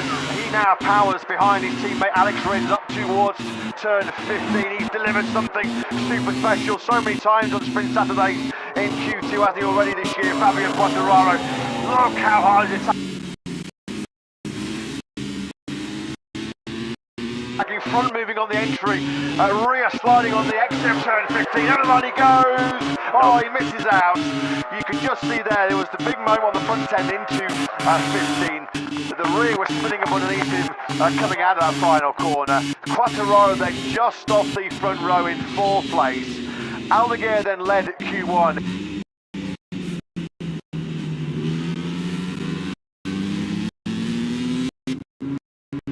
Grand Prix. Pecco Bagnaia is back with a bang here once again in Sepang. Now that is much more like it, isn't it? Bagnaia, he does secure then his 3rd consecutive pole position here at the Sepang International Circuit. It is pole position number 27 of the 28-year-old's MotoGP career. He did it the hard way as well, having had to come out of that stacked Q1 session. Bagnaia then will lead an all Ducati front row. Bagnaia on pole position, Alex Marquez 2nd. Of course, those two in the hunt for 2nd place in the World Champion. Looks like it's a formality in favour of Alex. Frankie Morbidelli on the front row of the grid for just the 2nd time in 2025. Frankie's first top 3 qualifying since he was also 3rd on the grid at Motorland Aragon. 3rd pole of the season for Pecco Bagnaia, whose yo-yo season continues. It's his 2nd pole in the last 4, but of course the previous 2 he was outside the top 10. The best of Pecco today, his crew chief Christian Gavarini's with Jack. Yeah, what an up and down flyway tour this has been. Christian pole position in Japan, and then we got lost, and now we're back on pole position again. Can you sum up the journey you've been on over the past 5 weeks? Yeah, we start to get used to this, but I would like to lose this kind of. Anyway, we never gave up to work in our way, and Pecco improved a little bit during the practice. This morning was okay with the used tire, so I think this is a usual result of a kind of work that usually we do. Congratulations. Thank you very much. Yet never give up, keep fighting. That has been the message coming out of the Bagnaia camp, and he's hit the buffers over the last few weeks. I mean, just look at some of his recent qualifying performances. Quartararo, well, it was the 4th sector where he was getting killed on that factory Yamaha. We saw how hard he was pushing. He almost lost the front going into turn 15 on that final lap. The rear tyre was spinning up on him coming out that final corner. This was the moment he dropped down the hill going through turn 13 on his last lap. How hard is he pushing? You just know he is.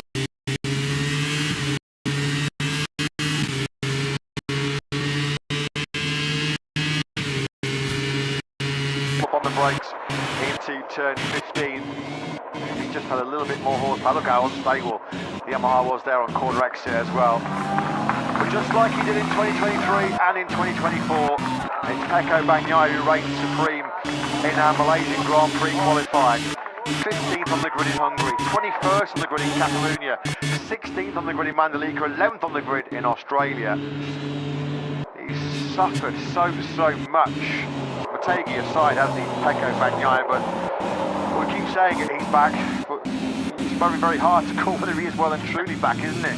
Bagnaia. Credit to Frankie Morbidelli as he completes an all-Ducati front row, just a second front row start for the 30-year-old Italian this season. 14th time we'll see Frankie line up on the front row in MotoGP. Turn 1, wasn't it, with Bagnaia, Alex Marquez and Morbidelli going side by side. Acosta will certainly attack them from the second row of the grid. It's fair to say that it could have been a lot worse for Acosta after his crash at turn 1. Only fell back to 5th place, but certainly a front row challenge falling by the wayside once again for Acosta, who makes another Q2 slip-off. Disappointment, I think, as far as HRC are concerned. Joan Mir, who was well and truly in that hunt for the front row at one stage, well, he's going to head row 3 in 7th place. John Zarco, who was second fastest in time attack yesterday, well, he's only 9th on the grid. Fabio Di Giannantonio will slot in between Mir and Zarco on that 3rd row. Alex Marquez, then, with the 2025 run-up, he finished the sprint to the lead of 100.4 more over both Italians, Bezzecchi and Bagnaia. Sprint win achieves that. Bezzecchi, of course, wasn't even in Q1. He's going to be starting way down the grid in 14th place. 3 crashes then already so far this weekend for Acosta. I feel like he might have got away with one there though, that crash late on as he was building up for one last time attack at turn 1. Saw Acosta end the session with a best of 157.363. A couple of tenths inside of his best time, which put him in P1 yesterday. He finds himself on the second row with Quartararo and Aldeguer. Yeah, an acknowledgement from both Alex and the Grazzini team of that brilliant job by Bagnaia. Comes over to speak to our Italian colleagues, where they'll be hearing for once from a very happy Pecco Bagnaia. There's not been too much to smile about of late for the Italian star. And Motegi aside, as we mentioned, it's been brutal. It has been really tough going for Bagnaia. And you look at Motegi, the victory there when Marc Marquez, his teammate, Scramble champion. 3 of the last 4 Grand Prix, not finished. Frankie Morbidelli on the front row of the grid for the first time since Aragon, just a second time this year, and the Italians with Jack. Frankie, second front row of the year, and I imagine after a difficult weekend in Australia last time out, there's huge relief to be on the front row and give yourself a great chance here in Malaysia. It's a great bounce back from the team. We worked very well, and here yesterday we improved our feeling throughout the day, and today we were able to have quite a good sensation on the bike, decent enough to make on the second front row of the year. I'm really happy. As I said, the team worked very well, and yeah, it's a great start. Good luck this afternoon. Thank you. Yeah, as he said, it is a great bounce back by not just him, but the VR46 Racing Camp. 13th in Mandalika, 17th lined up in Phillip Island. That is much more like the fast Frankie we know and love. A 157.159, putting Morbidelli on the front row. The second time he started 3rd in Aragon, 4th on that occasion in the sprint, 6th over the line in the Grand Prix. And we get to hear then from a 2023 sprint winner here in Sepang. A sprint win here this afternoon will secure 2nd in the World Championship for Alex Marquez, 2nd on the grid with Jack. Alex, we know how much you love this place. I think we all expected you to be on the front row, but it hasn't gone to plan so far this weekend. A tricky day yesterday, so how much of a bounce back is that right there? Yeah, it looks like everything is happening to us this weekend. I mean, we had some issues on the box. Later on, you know, I'm not feeling 100% with the bike like we did in the past or in the pre-season here. So still I'm not feeling 100%, I'm not feeling ready, but you know, the rhythm, you know, was not bad on this morning session, so we'll try our best on the spin and then we'll see where we are. Great job, well done. Thank you. 13th front row start secured of the campaign for Alex Marquez on board the Gresini Ducati. A 157.017. Of course, with his brother Mark absent from this Malaysian Grand Prix and sadly absent for the remainder of 2025. We'll see the graphic coming up post-session or post these interviews.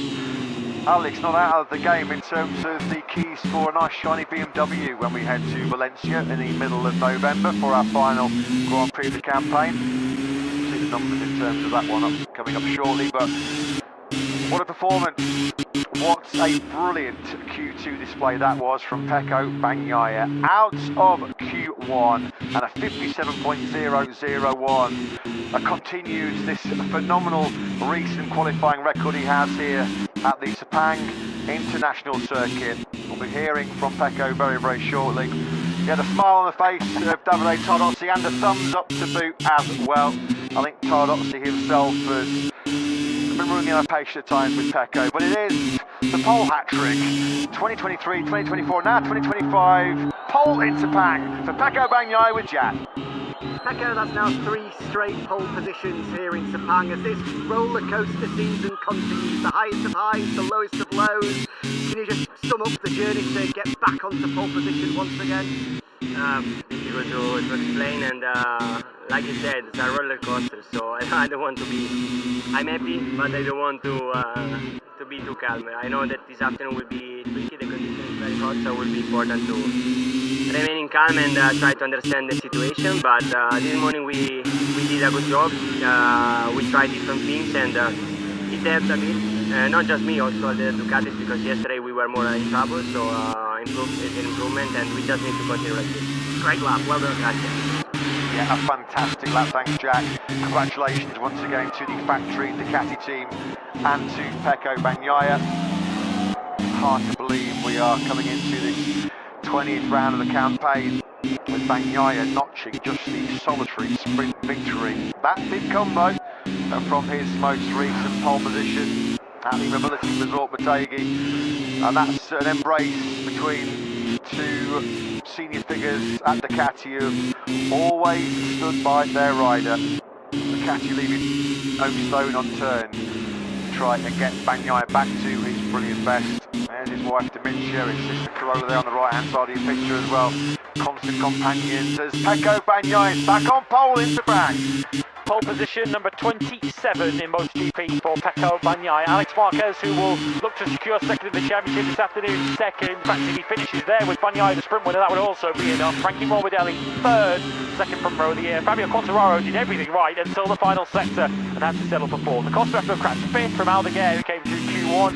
Mir, Gian Antonio and Zarco on row 3 ahead of Rins, Miller and Paul Espargaro. Luca Marini will be gutted to have missed that in Q1. Some late yellows certainly didn't help.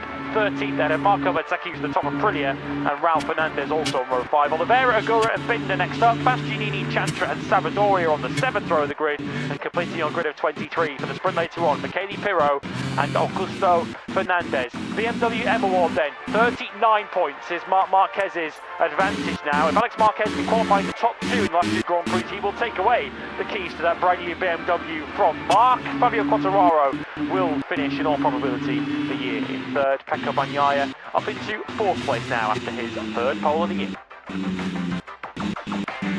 Well, you can't keep a good rider down for too long, can you, as Pecco Bagnaia silences some of his critics here in the Grand Prix of Malaysia. Only half the job done, of course. He'll be wanting to build on that pole position. Last time he was on pole, well, he completed the win double, didn't he? Victorious in the Motegi Sprint and Grand Prix in Japan. Fantastic performance that then by the double MotoGP World Champion. 3 successive poles here in Malaysia for Pecco Bagnaia as he chases more sprint success in Sepang.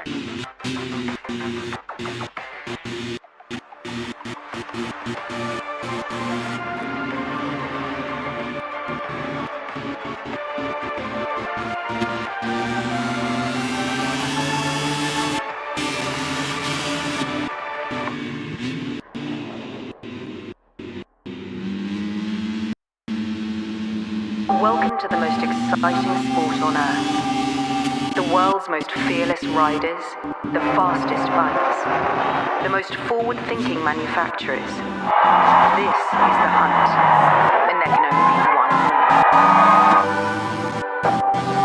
We ride to the edge of possibility. Our riders and machines are always first on the throttle, last on the brakes. The riders, athletes with hunter mentality, at the peak of physical fitness, talent and skill, and always calculating their next move. The manufacturers, creators of the most advanced bikes on the planet, capable of speed of 360 kilometers per hour, purpose-built for MotoGP, pioneering engineering, creating blistering acceleration, ultimate precision and absolute performance. Unrideable to mere mortals, tamed only by our riders. We ride to the edge of your seat, with more overtakes, more drama and more adrenaline. The rear wheel drifts, the faster, fastest laps, the final corner moves, the rain showers, the plucky underdogs, the legends and the upstarts. The times when you can't look, and those when you can't look away.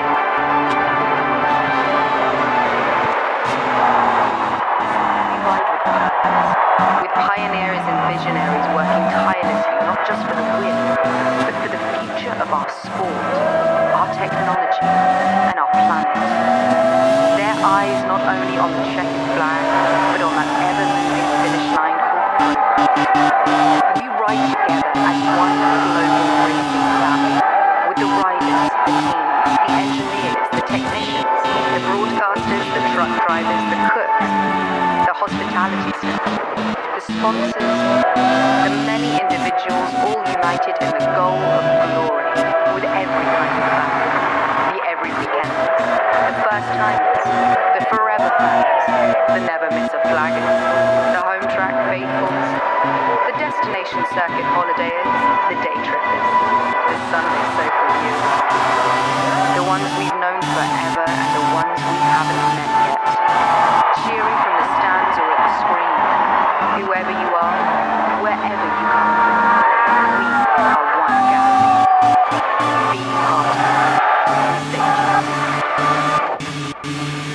It's time for the 2025 MotoGP World Championship.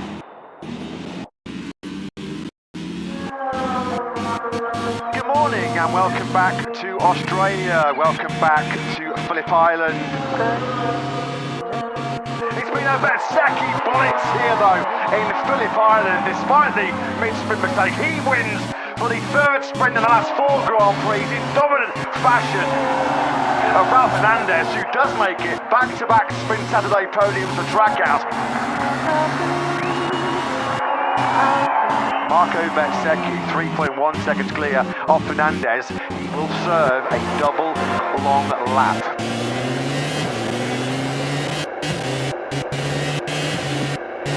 It's lights out, we're racing in MotoGP here in Australia. Superb start from second place to the grid by sprint winner Marco Bezzecchi.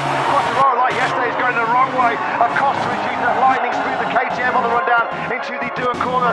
Acosta immediately up into third place, but it's Bez that leads in Aprilia 1-2 once again. Well, of course, by Sepang Quattraro, but he has at least limited the damage somewhat, and this is perfect for Marco Bezzecchi. That's exactly what he would have wanted to achieve on this first lap. Gets out front, pull an advantage out, so the long lap's not going to cost you as much. Acosta, brilliant, he's got the inside line there, using every single pony underneath him there. Acosta versus Hernandez behind him.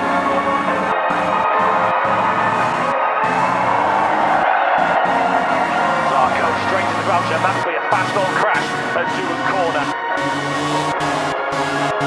And surely now he's going to go straight on into the long lap penalty. Ralph Hernandez.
Thank you.